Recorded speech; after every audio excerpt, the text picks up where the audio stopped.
Um, I was actually working in the Republic of South Korea for 1 year, working in the industry there. I'm basically a pharmaceutical physician, did my MD in medicine from St. GS Medical College, and then I went on to join the industry about close to 10 years back, working initially for Pfizer and now working for Sanofi Aventis, which is a leading pharmaceutical company. And thanks to Dr. Nayak, got associated with ophthalmology about 5-6 years back.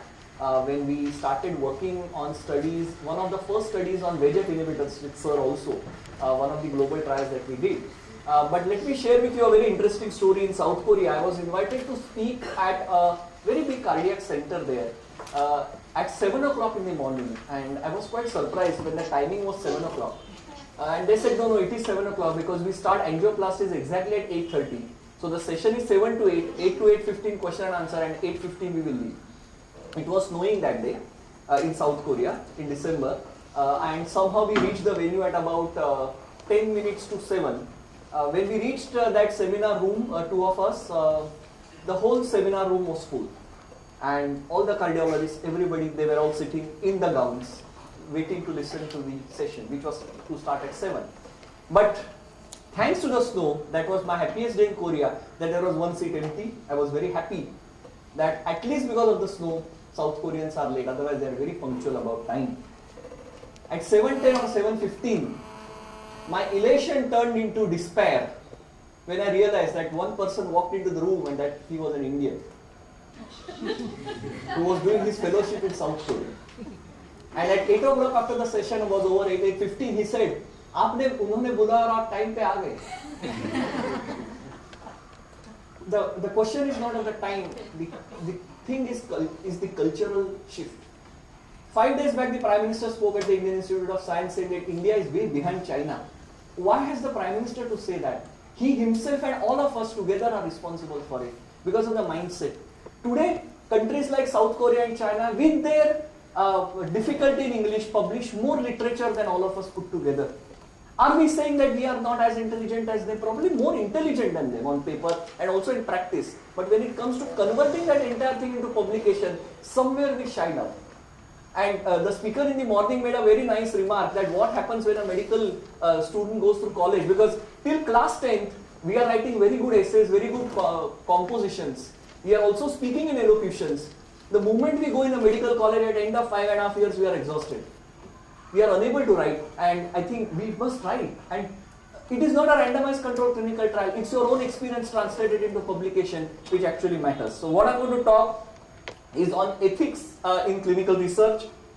Of course, these are my own opinions. And I think this is a slide which is very important when all of us present. Because when we present, we are representing an organization. But many a times when we speak, we are speaking in our personal capacity. It is important to declare that disclaimer right upfront that your talk is in your personal capacity unless it is truly that of the organization. And this could not necessarily be a pharmaceutical industry, but it could also be a hospital or a leading institution like Netralaya or LV Prasad.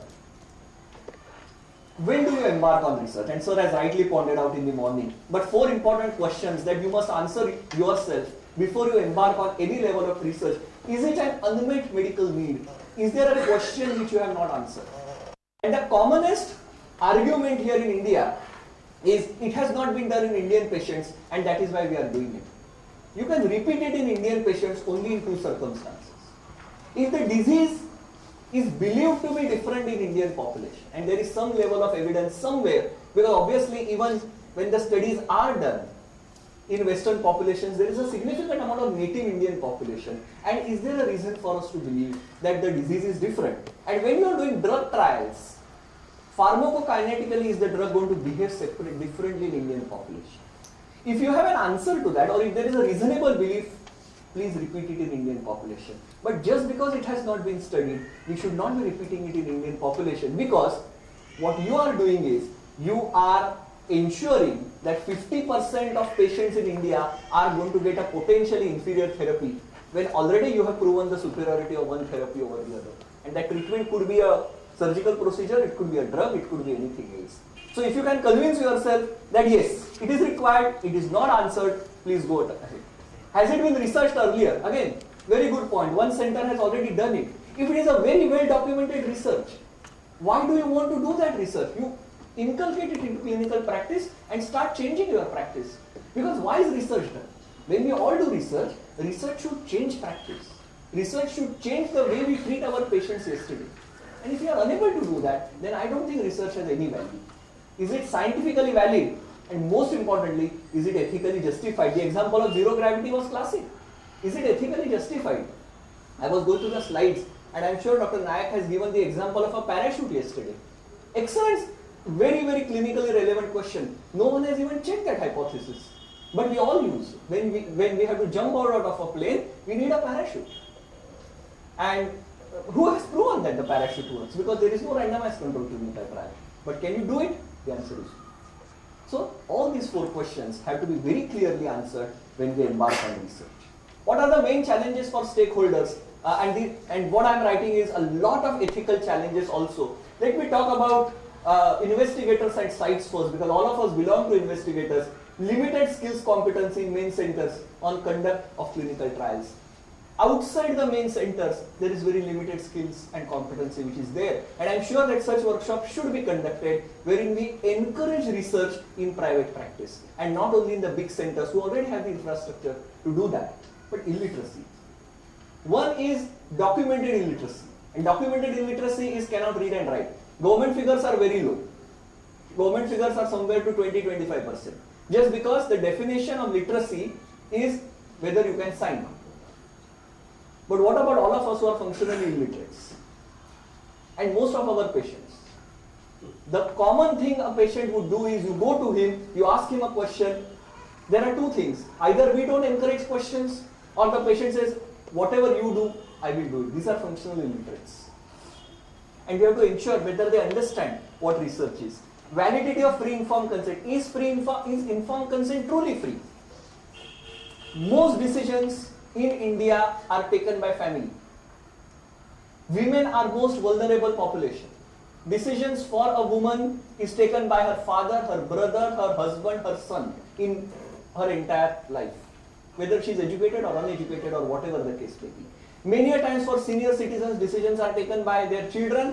In children, decisions are taken by their parents in most cases. How many of us are actually taking free valid consent? And of course, there are longer travel times. In rural India, typically, there can be a long travel time. Can the patient come to you for regular follow-up? Is a question that you must answer. And what is the infrastructure that he has? Typically with ophthalmology, when you have to be very careful with infection and many other things, he is traveling in a state transport bus, traveling 500 kilometers to your place, and you are calling him every 4 weeks. If you want to do that type of research, is it justified, or is there anything else that you could do? These are of course the principles of good clinical practice conducted in accordance with Schedule Y and ICMR guidelines on biomedical ethics. Again, as I said, while the principles are largely based on drug trials, but the principles should be extrapolated to all forms of research. There could be some specific things which could be done for drug trials, but a wider aspects can be extrapolated to all types of research. Anticipated benefits should justify the risk, and there is definitely a risk involved in anything. For example, if you are doing research, you are taking blood samples, example, much more than what you would have done in clinical practice, and with every prick, there is a risk of many things that will happen. So there will be a risk, but is it worth it? And that is a question that you should answer. Rights and safety and well-being of the trial subjects are most important. Adequate non-clinical and clinical information on the investigation product, very specific to drugs. There should be a detailed protocol written. And a protocol is very simple. You are just explaining why you want to do that, what you will be doing it, how you will be doing it, when you will be doing it, and where you will be doing it. And who will be doing it. Only 6 questions if you are answering. One of our teachers in KEM, I remember even in 2nd MBBS, used to say that if you are a very good singer and if you know old Hindi songs, then you can take a very good case history. There used to be old song, ये क्या हुआ, कैसे हुआ, कब हुआ. अभी क्यों हुआ नहीं पूछने का, because if you ask the question क्यों हुआ to the doctor, to the patient, then you are in trouble. Similar is the case with a protocol. What is a protocol? It just describes. It is not a sophisticated document. It is a simple collection of thoughts on a piece of paper, written in an orderly way, and you can do your research. And more importantly, taking ethics committee approval But I have added one more word here, prior to conduct of study related procedure. Many of us want to take ethics committee approval in clinical practice. Can we do that afterwards? There are two things which happens. You collect the data and then you say, "Arey, iska ethics committee approval nahi hai." And you collect the data and then you go to the statistician and you say, "Now you do something and give me a statistical test by which I can prove the superiority." These are two things that we should do before we start research, not after it. Medical care is the responsibility of a qualified physician and we should never forget that. Even when we are doing research, let us not forget that we are practitioners. The patient has put complete faith in you. He may not know of other hospitals or institutions. Had he known it, he would not have come to us. He would have gone somewhere else. So he's putting complete faith in you, and we don't have a right to bridge that faith that he has. Investigator selection. There's a very good case which came just a week back. There's a case which is at the Consumer Redressal Forum, and this is of an MBBS doctor who has treated a patient with cancer. And the Consumer Redressal Forum has not come out with a solution on that, whether it is right, whether it is wrong. Now the doctor is saying that no facility was available. In fact, I have provided him with a facility. But is he well qualified to do that? These are answers which cannot be answered very easily. We need a lot of discussion on this. And a classic example of that, I remember when we did our first study in diabetic macular edema, there was a very good site, well equipped, all infrastructure, everything, but did not have a very well qualified vitreoretinal surgeon. Very good ophthalmic site, but not a very well qualified vitreoretinal surgeon. And we took a stand that yes, the site is good, everything is good. We should not go ahead with that. Because for diabetic macular edema, you require a vitreoretinal surgeon. Now, does it mean that general ophthalmologists do not treat diabetic eye disease? The answer is no, they are treating it in some way or the other. So, these are questions that should be answered, and we should have answers ready with us, or maybe at a situational level take a decision. And of course, confidentiality of records. Many times we show pictures of patients. Luckily in ophthalmology only the eyes are shown, so that is good. But if you go to a general medicine, entire patient, sometimes at least now they are masking the eyes, but sometimes even the eyes are not masked. We will say, this is my experience, this patient came to me from a city, everything. Your confidentiality of records. Patient has given everything to us. Obviously we know a lot of things. It is in our right to know everything, but it is not our right to present it on a slide in front of people whom the patient doesn't even know. Because the relationship is between a doctor and a patient, not between one patient and 100 doctors. So this is just a pictorial representation of 13 principles of ICH-GCP, which I have shared in the last few slides. But what is important is of the investigator, and who is an investigator is very important. Person responsible for the conduct of the trial at the trial site. And if there is a team, then you may be the leader of the team and you may be a principal investigator. But please remember, by law, the principal investigator has great responsibilities on him. And the moment you are signing what is called as the investigator undertaking, you are locked. And the law has now become so strict that in case, especially for drug trials, that in case if there is something which goes wrong and the investigator is responsible, you could even be jailed. And you must understand. Many a times when we sign on the investigator undertaking form, we don't understand the responsibilities that we have to take as a principal investigator. Many a times top practitioners may not have time. Don't be the principal investigator. Let your fellow be a principal investigator. Nothing wrong in that. You be a co-investigator, but let him take the complete responsibility. But if you are signing, you have to take complete responsibility. Be able to demonstrate adequate resources, that you have resources. And what are the 3 important resources? Place, people, and most important, time. And we have seen individual investigators, especially on drug trials, taking 5 or 6 trials at the same time. Is it possible? And if the answer to that is yes, in Western world, it is slightly different. We made a doctor of Denmark, and he said that he sees totally 100 patients of allergy in 10 days. And here probably our allergologists are looking at 100 patients a day or even 200 patients a day at tertiary care hospitals. So he has time. We don't have time. So we need to look at allocation of resources as well. Take one trial or maybe take 2 trials and answer the question. provide adequate medical care, communicate with ethics committees. This is extremely important, and this is the responsibility of the principal investigator. Sponsors cannot communicate with the ethics committee, and this is again a question that we need to understand very clearly. Conduct the trial in compliance with the protocol and obtain and document informed consent from study subjects. The Ministry of Health has come out with the guidelines on compensation for trial subjects, and we must all understand the implications that we are getting into. Because if there is a deviation from the protocol, and if the patient has done it, the liability lies with the patient. But by mistake, if it has been done by the site, the sponsor will absolve themselves of all responsibilities and liabilities. And in our discussions on compensation, we often discuss this with the investigators. Because at the end of it, people like us are pharmaceutical physicians. We were investigators like you. We were practicing clinicians like you have gone into the industry. So we want to work together. We don't want to throw the responsibility on anybody, but we must understand that any deviation of the protocol puts the responsibility on the investigator, and we should be careful when we are documenting things. So principles of medical ethics, time-tested principles, autonomy. Is there an autonomy of decision? Beneficence, and most importantly, justice. And these three principles, beneficence, there will be benefits, there will be risks. Are the benefits more than the risk? And these are some of the principles on which we do clinical trials. So again, main responsibilities of investigators, first and foremost, having the right qualification and having an agreement in place with the sponsors or with the institution for that matter when you are doing research. Adequate resources, we have talked about physical resources, human resources and time, medical care of trial subjects, communication with ethics committees, compliance with protocol and management of investigational product. Many a times we are dealing with products, especially in ophthalmology, who need to be refrigerated, who need to have adequate temperature control.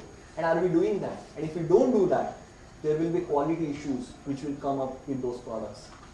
Because we are specifically, especially in ophthalmology, we have to be careful. Secondly, going ahead, probably many of our drugs, not now, but many of our drugs could be biologics. And with biologics, there can be significant issues with temperature and with maintenance on how the supply chain is maintained. Now let's talk about informed consent, because we all know that informed consent needs to be taken, and I think there's a session on informed consent, so I will not go into too much of details on that. But let us understand that informed consent is the primary responsibility of the investigator, and nobody else can take informed consent. Most and very most important, informed consent is always prospective and never retrospective. It is done before any study related procedure is to be done. In clinical practice, we do a particular thing, but in research, it is more organized. And if there is something that we are doing outside a clinical practice, which we would not have done normally in a clinical practice, and there is an intention to publish it at a particular time, it is always better to take informed consent. And what does the informed consent say? It has to be written and documented. It cannot be oral. It is to be taken by a medically qualified person only. There should be an adequate time for discussion and decision. We provide special care in vulnerable population, and the role of legally acceptable representative and impartial witness is very important.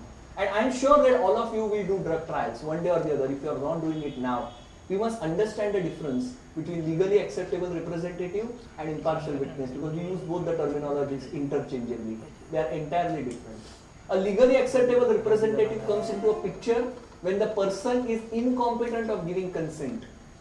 Either legally, that is he is minor, or suffering from dementia, or in a mentally unconscious situation. Such situations could be rare in ophthalmology, but the first and third are very common. Impartial witness comes into the picture when the person is illiterate, when he is unable to read and write. In ophthalmology, let us understand that impartial witness can be there in many more studies than in other systems of medicine, and for the simple reason that the patient may not be able to read the long informed consent form that exists. Many of the drug trials have informed consent forms running into 10 to 12 pages. The patient's vision is less, he cannot read. There are problems in reading.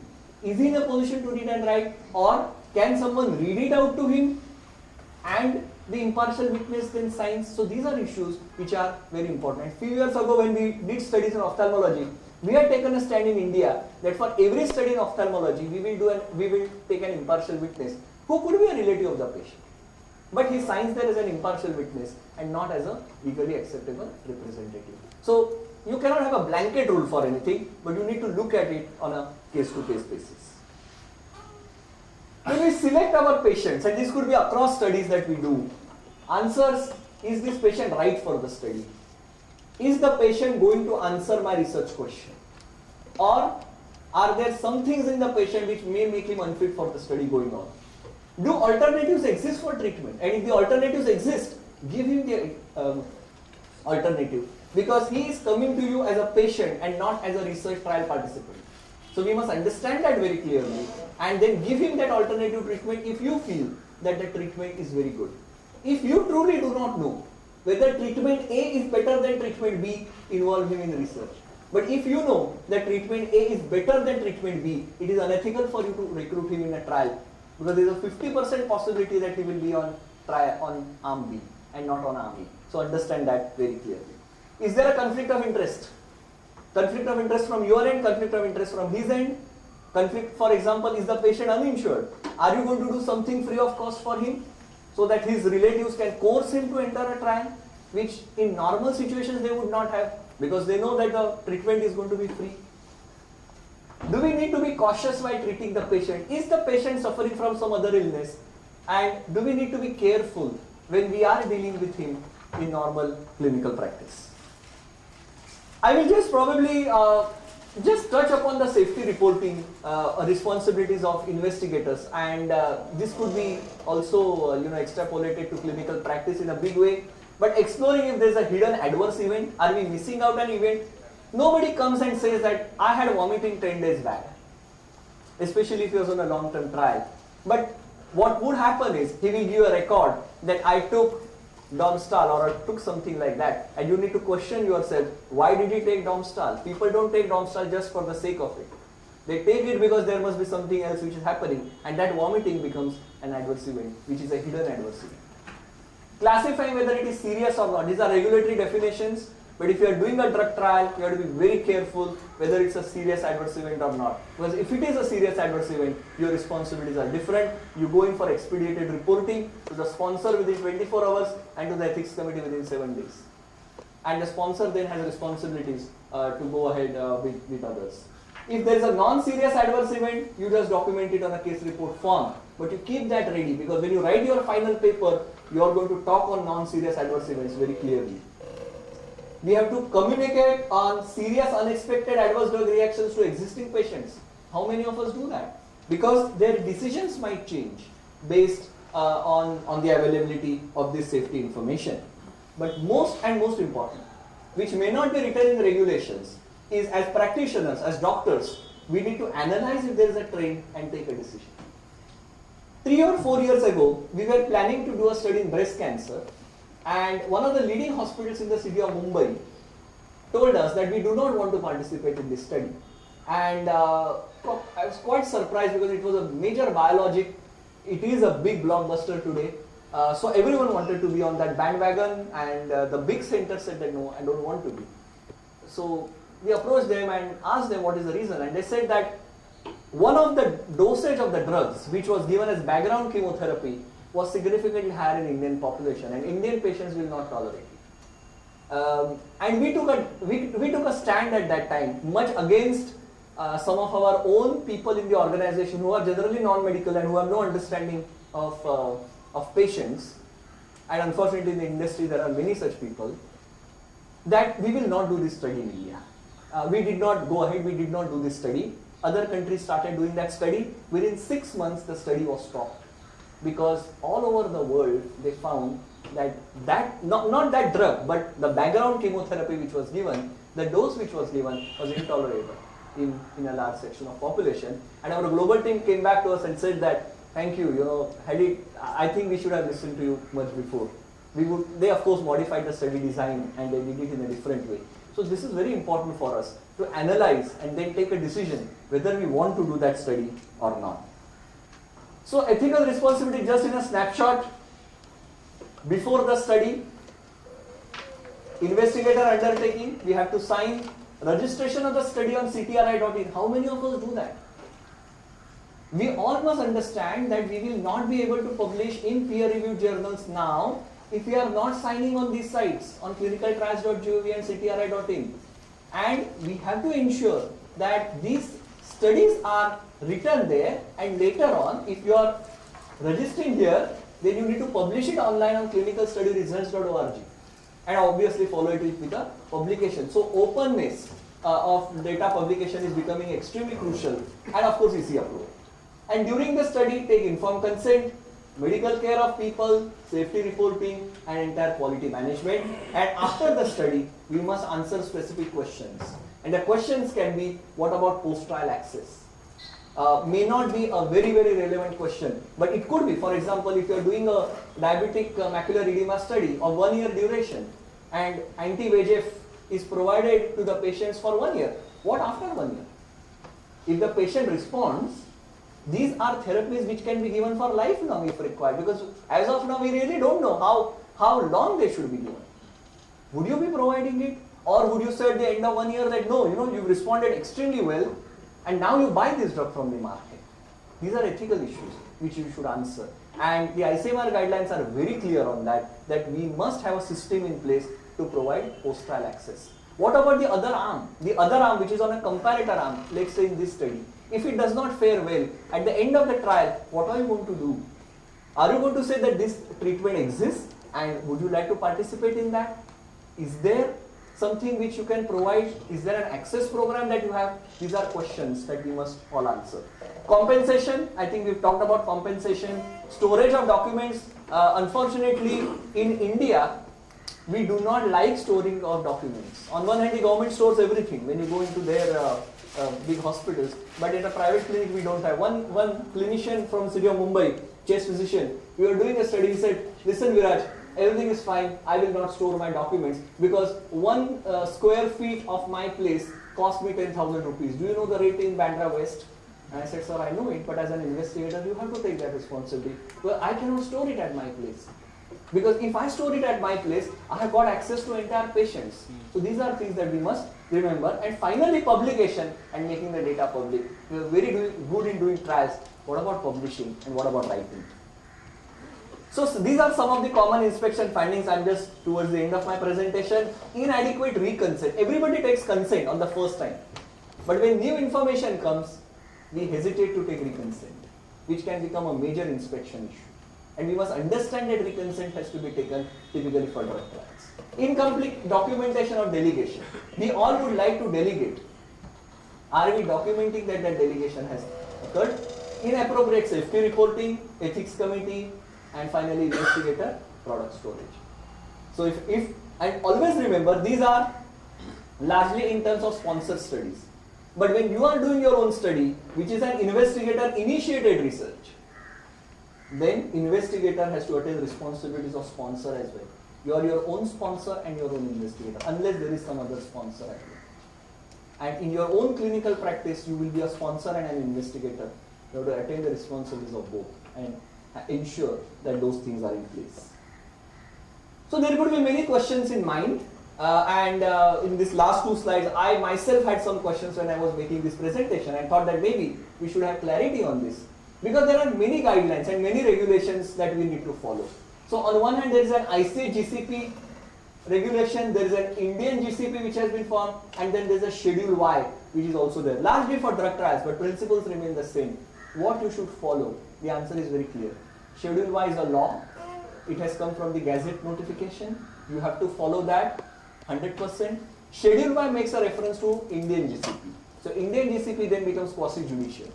But ICGCP may not always be followed, but Indian GCP is an improved version of ICGCP which you must follow. But if you want to make your publication in an international journal, obviously you have to ensure ICGCP following. Practical solution, not significantly different from each other. In fact, Indian GCP gives more clarity on ICGCP. They are not in conflict with each other. But If there is a conflict, the stricter regulation needs to be followed. So Indian GCP and Schedule 1. Is Indian GCP a guideline or regulation? We have explained that. Another very interesting question I got, not from practicing doctors, but from a student one day when I was taking a session, is that this is all good, but how much GCP we must follow? There's nothing like how much GCP. Either you follow 100% or you follow 0%. Just as you are either pregnant or not pregnant, you cannot be mildly pregnant. You cannot say, I will follow 90% of GCP, but if the remaining 10% is taking informed consent form, then you are doomed. What is the status of ICMR guidelines? Yes, ICMR guidelines in fact are not only meant for drug trials, they are meant for all types of research. And those of you who are really interested in doing research, I would strongly suggest they are freely downloadable from the ICMR website. Have a copy of that with you, read it. It's extremely important, even for clinical practice, obviously when you are doing research in a small setting, and they will provide you with a lot of guidance. Who should register clinical studies? If it is a sponsored study, obviously the sponsor. But if you are if it's an investigator-initiated research, you need to register it. When? Obviously much before. Most ethics committee are going to ask you the CTRI.in number before they give you an ethics committee approval. Clinical practice versus research. We have had extensive discussion since the morning. Both are extremely rewarding. The first is rewarding in the short term. The second is rewarding in the long term. Not all clinicians do research, and it is not mandatory for anybody to do research.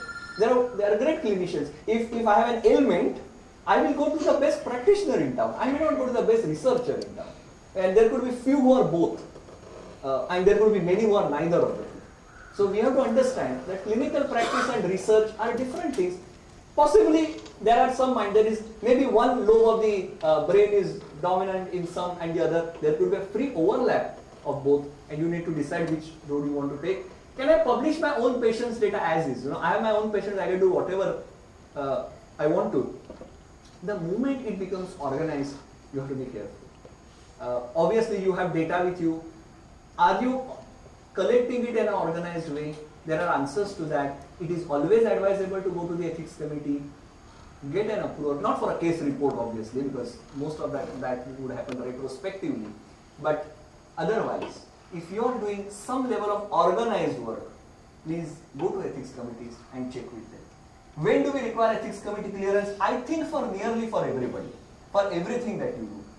We must have ethics committee clearance, but 101% for randomized controlled trials, 101% for observational studies, definitely for registries and surveys, maybe for case reports. There is no time to go for it because there's a report which has come. Case reports and retrospective. Retrospective also is mandatory now for many journals. Retrospective is mandatory because there is wherever there is an organized collection of data, you need to go to the ethics committee. Our hospital does not have an ethics committee, or I am in a small clinic. I don't have an ethics committee. There are two options for you. You go to that independent ethics committee, and there are many independent ethics committees. If most of the participants are from Mumbai, without any conflict of interest, let me tell you, there is an independent ethics committee at Nair Hospital, which is supposed to be a very good independent ethics committee. The other option for you is to, let's say, go to Aditya Jog or say maybe other hospitals and tell them that would you be ready, but that ethics committee has to be ready to accept you because there's a lot of responsibilities there. Levels of research we have discussed: case report, case series, registry, observational study and randomized controlled study. And I think let's start with a case report. Let's say that in the year 2012, out of the many resolutions, if you have not broken many of them because it is already the 8th of January and generally more than 50% resolutions would have been broken. But if you have not made a resolution, let's make a resolution for each one of us that you will publish one case report, if not anything else. To begin with, if you have not done research. And if you have done a case report, you will start working on a case series. Remember, if you are practicing in the state of Maharashtra, MMC is very kind enough. They are giving us carrots. For every original paper, they are giving us 10 credit points.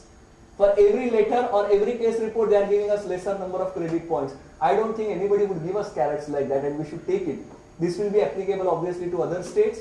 And those of you who have not got their credit points, please remember, within 2 months we will have to submit our re-registrations to the council. Observational and randomized trial. Of course, exactly. I was very happy because I had 2 points remaining, so this gave me some points. You can get double points. So again, we are a great country, and I think while I started talking about Korea, I think India has progressed a lot in the last 20 years, if not more. We've fantastic centers all over the country. I don't think there's any Indian who today goes out of India for treatment. In fact, people from outside India come here for treatment. But what we need to do is slightly have a more research mindset, and we document things. So of course, there's a rise of India. Mr. Tata has said that he will come out with a new version of Nano 2-3 days back. Nothing great to talk about them at the moment. And very sorry, but there's a very nice joke. I'm very sorry if I'm not gender biased, but very nice joke on Facebook that Indian team is like Indian husbands. Best performance is at home, not outside. So this is again, of course, the UNESCO heritage sites that we have in Mumbai. But a few people, thanks to them, without whom I would not have stood here. And finally, we all strive to be principal investigators, but do not strive only to be a principal investigator. Strive to be a principled investigator. And if you're a principled investigator, what I have spoken in last 30 minutes doesn't make sense, because you will already have that inbuilt in all of you. Thank you very much for a patient hearing. And if there are any questions, we can always take it here. Yes. Just one thing I wanted to ask is that even a simple thing like checking the vision of a patient, even that cannot be done if you are planning to take that patient for a clinical trial. So I just wanted to clarify that, because there is something called as an implied consent. If a patient is coming to an ophthalmologist, it is my right to check the vision, the applanation, tension and all. But one must remember that if you are planning to enroll that patient for the study, you cannot even check the vision of the patient before, if you are planning to document it on the case. Now let me give you the informed consent should precede, though you may be having, yes, taking the vision at multiple points before that, but if you are planning to take it for a trial, probably even before the vision is taken, the consent has to be. Right. We typically have what is allowed as a pre-screening visit and what is allowed as a screening visit. Now, one extreme of looking at it is everybody who enters your hospital, you take informed consent form of 12 pages, which is not feasible because you really don't know what that patient is. So what we have is pre-screening. Now, pre-screening means what you would have normally done in clinical practice, normally. Not the moment you are doing something different. In this, because you have an intention to recruit that patient in a trial, you must take consent before that. But there are some things which you would normally do as a clinical practice, irrespective of that. Those things can be done in pre-screening. But the moment you are doing something with an intention to recruit him, informed consent has to be taken before. But whenever patient is coming to a doctor, he or she is not only the research subject. First of all, he or she is a patient. So they are checking the visual acuity. Even he is coming for annual eye checkup. So these are not a barrier for checking. Yes. Research subject comes later. That is exactly what I said. Coming as a patient. Exactly. That is exactly what I said. But having said that, if you use, you are using a particular Snellen's chart, to do that. Yes. But if you are using a different type of a chart, just because your protocol wants it, When we need. then you need a informed consent before. That is what I meant. Because I may not be calling the patient to check just the visual acuity at 3 months or 6 months. Or the moment example, you call the patient to just check the give vision you an again. example. If normally you would not have taken the IOP of that patient, but now you want to find out whether he is a patient who could enter a glaucoma study, then you have to take consent. Yes. I was just asking that in randomized trials, very often we have patients being treated either with a placebo Yes. or not being treated, or Right. a drug concentration which is like a placebo. Right. How ethical do you think with that? I think more and more the number of placebo trials are reducing. Today nobody would do a study or a drug study or drug A versus placebo.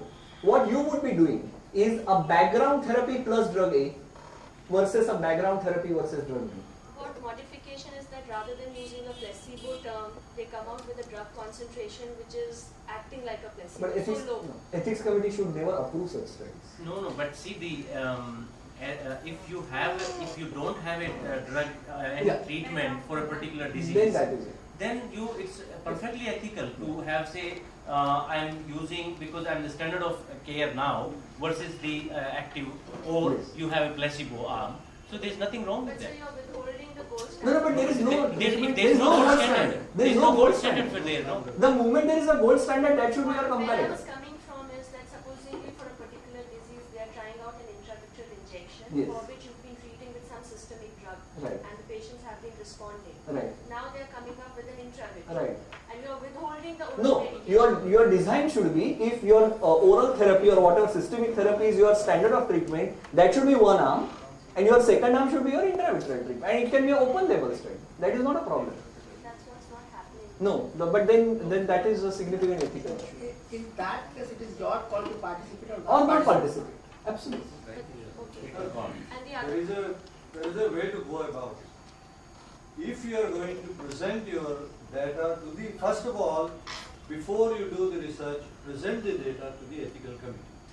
Without presenting the data to the ethical committee is not going to give you a Clearance. certificate. That is one. Many of us are private, I am a individual private practitioner. Now what do I do for getting an ethical committee approval? What I do is I know 3 or 4 different institutions which have institutional review body. I present my paper to them and say, look, this is what I want to do. Can you give an ethical committee up? Which means before you start your research work, you must know exactly what you are doing, how many patients you are recruiting, what exactly are the treatment patient, what is the patient who is not being treated and controlled, etc. Everything you should have ready with you. Without that, there is no point in starting a research. That's point one. Second point is, once you get an ethical committee approval, you can use placebo treatment where no treatment has ever been available. Then you tell the ethical committee, look, I'm doing a trial because there is no treatment available. And in the trial, recruit 3 or 4 patients, get an informed consent. The ethical committee will give approval for trial study, which can be smaller study. Exactly. Can be a pilot study. like Pilot study. So you can have 4 or 5 patients do the research. Based on the data you obtain from that, you can have a larger trial. Absolutely. Most of your points which you said is correct for drug trial. Exactly. But there are certain problems with clinical research compared to what he has said in terms of ethical issues for clinical research. It is completely different compared to the clinical drug trial registry. What we have at the moment in India is a clinical drug trials registry only. Yes. There is no clinical research registry. Yes. None. There is nothing where you can take your research and say, I want to register this as a clinical research project. It's not possible because there is nothing like that in the set up by the government of India. The second point is about your drug trial. When I started writing some Avastin editorial, I checked with the director of drugs, whatever, there's one. DCGI. That's the General of India. Yes. So I asked him, see, Avastin is not a labeled drug for eye use. Yes. It is an off-label drug. Everybody knows. Yes. So I asked the Indian drugs, I asked him, is Avastin legal? Is it legal for an ophthalmologist to give Avastin into the eye? So he asked me, no, is Avastin given intravitreally normally? I said, no, it is normally given intravenously. Then he says it is illegal.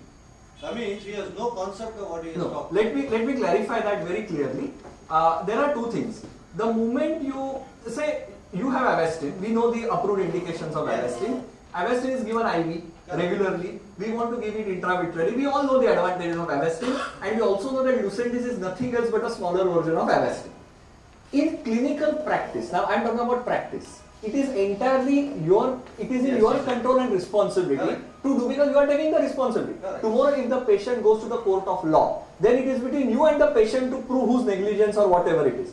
So DCGI has no role to play in deciding which treatment which you should give. Example, And which treatment is best for best, that disease that for is that not patient. their role at all. Absolutely, Okay, that is a doctor's responsibility. True. Example, in scorpion sting, in many parts of Maharashtra typically, we give Prazosine, time-tested drug. If you look at the approved label of Prazosine, scorpion sting is not there, but we all know it is life-saving. Okay, but the moment you say that, okay, now I have seen that my patients of diabetic retinopathy or even AMD are responding quite well to Avastin, cost is low, very good. Now I want to do a study on that. The moment you want to do a study on that, you need to go to DCGI for getting clearance. Yeah. No, The- I mean, the can I difficulty interrupt? is- Can I interrupt?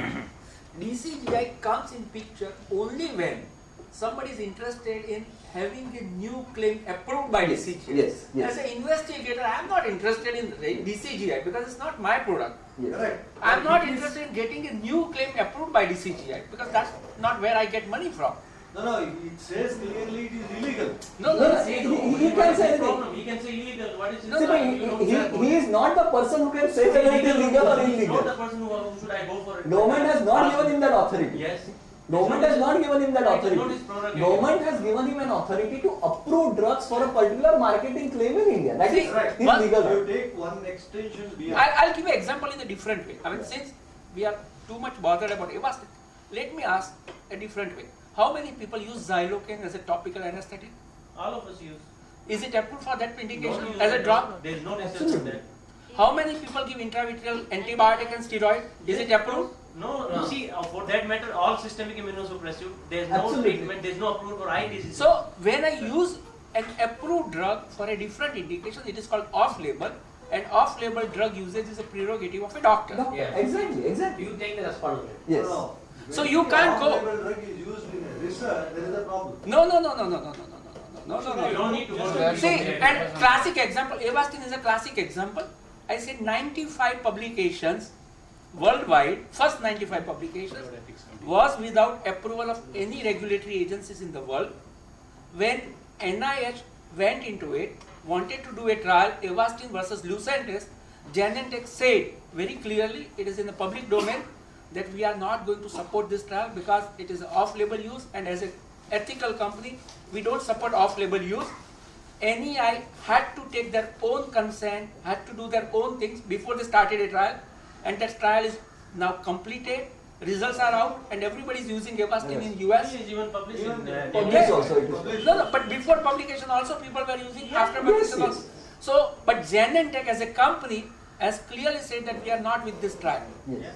Because it's- But they had another reason, sir. You know, because Yeah. No, that's a conflict of interest. But they said that we want to be ethical company. I mean, the official is we want there to were be other ethical. reasons for that. But agreed.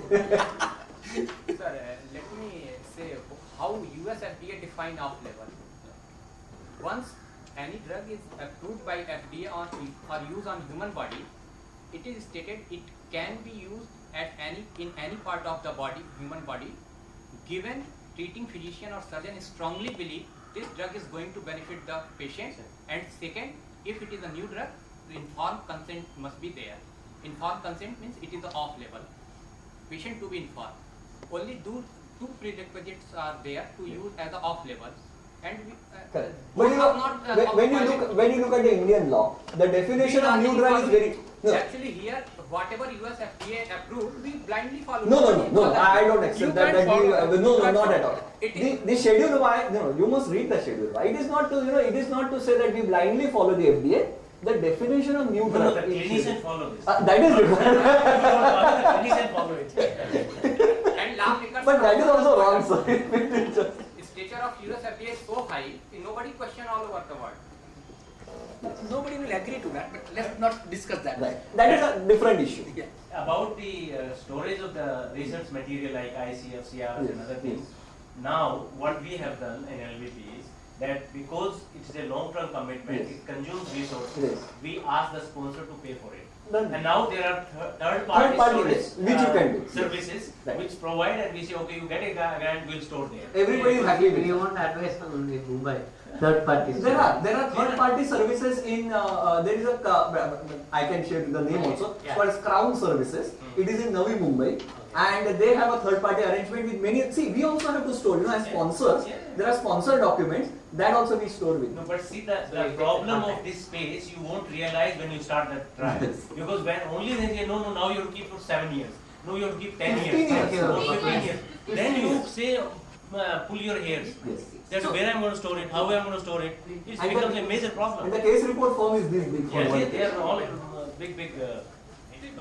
I wanted to take forward what sir was saying. If the question goes to the drug has been approved or not approved, that is a separate issue. But if an individual or a patient goes to the court of law that this drug was not supposed to be put locally, it has been put, and the court has to take some decision from the or get an answer from this committee. So what will be their Yeah. reply and where we will stand Right. in that scene? Suppose we now. No, I have understood. Just one more I want Yeah, to ask. yeah. Suppose a certain equipment which has been come Yes. has not been approved in India or Yes. not been approved from FDA. Yes. You have made it been used locally for last 2 years and 3 years. You've seen being marketed into the CMEs and the Right. conference. Right. You have purchased it and you have used it. Right. But that is not recommended. Right. And if complication arises, a patient reaches to the court of law. Correct. At that time, can be justified. Yes.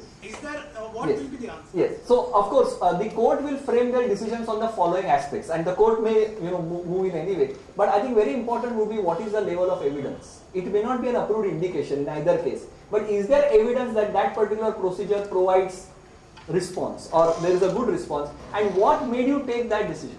As long as you have that supporting evidence with you, that could help the case probably go in a neutral way or in your favor. However, if you do not have the evidence, if you do not have the documentation, and there is sufficient amount of act of commission or act of omission, both could be important in a case, the court may not always be favorable to you.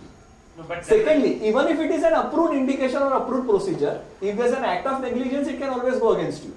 So it is not that if it is an approved indication, then you are scot free. But what is important is the intent and the evidence that you have. Which, if the evidence is there, then that's and generally court don't take decisions just by themselves. Yeah. They will always invite Medical expert expert. opinion, Yeah. or they will form an expert The committee. same question was raised.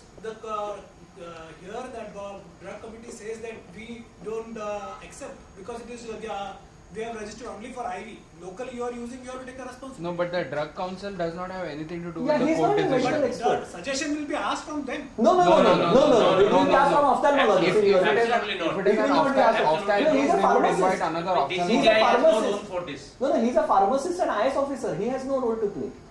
He will That say will always be give a Avastin anyway. domain. It will be an ophthalmologist. Say, for Yeah. example, if you cause a retinal toxicity to with the gentamicin Yeah. due to intravitreal injection, it will be a retina specialist giving us expert opinion. It's Yes. not a DCGI or it's not a pharmacologist who will give. No. And DCGI has no role to play. And a retina specialist understands that he uses it day in day out. So And, it's- and let us understand from DCGI's perspective, he also cannot officially tell you, please use the drugs as and how you want. So he's not telling me officially. My question was very specific. Is it legal or illegal? He says, if Don't ask him, he says. No. Don't ask him. It is not. No. It is legal. This is for a different reason I asked. What he said, if a drug is approved by the Indian drug controller for a specific route only, supposing it is approved only for intravenous route, you cannot take the drug and use it intravitreally, which is, even though off-label and medically allowed, legally it is not allowed. That is what he says. No, I don't. See, that's his personal view. Yeah, It again, cannot as I be- said, it cannot be an he official cannot line. comment on the Otherwise, legal. otherwise we have a majority of the treatment which we use in the eye, none of them is approved for this. If you go to schedule Y, Exactly. you can Yes. go to the schedule Y in Agree. internet now, you will see that Agree. statement. So one basic doubt, we are all submitting a lot of material of the patient, clinical material. And we being ophthalmologists, most of the images have, some diseases involving the eye. So what we face a lot of problems when we start getting clinical, images wherein you do some amount of masking. I think in all other specialties they can easily mask the eye. Okay, I think that's an accepted way of masking the patient's identity. But in ophthalmology you can't do that. So once we started sending back articles to the patient, authors saying that patient's identity is seen or whatever, we asked them to probably start sending a consent form. Is that a requirement for clinical images that the patient has to give a consent for publication? Number two, According to me, yes, but Yes, sir is, I absolutely, think, absolutely, sir, yes. I think there should be. And a- wherever their personal identification, if say fundus photograph, it Yeah. does not give you a Yes. personality. Exactly. If it's say an image of your eyelid, again doesn't Nothing. give you the. if the entire If face, it is that entire face, the patient have to give a consent. But my question is, why do you Or has require to the be entire masked. face? you need, there are a lot of extraocular Then it is features that another we thing. need to If show. there is a justification, See, then you require. I it. had a patient and I wanted to publish her, this was a facial burn and this limbal cell.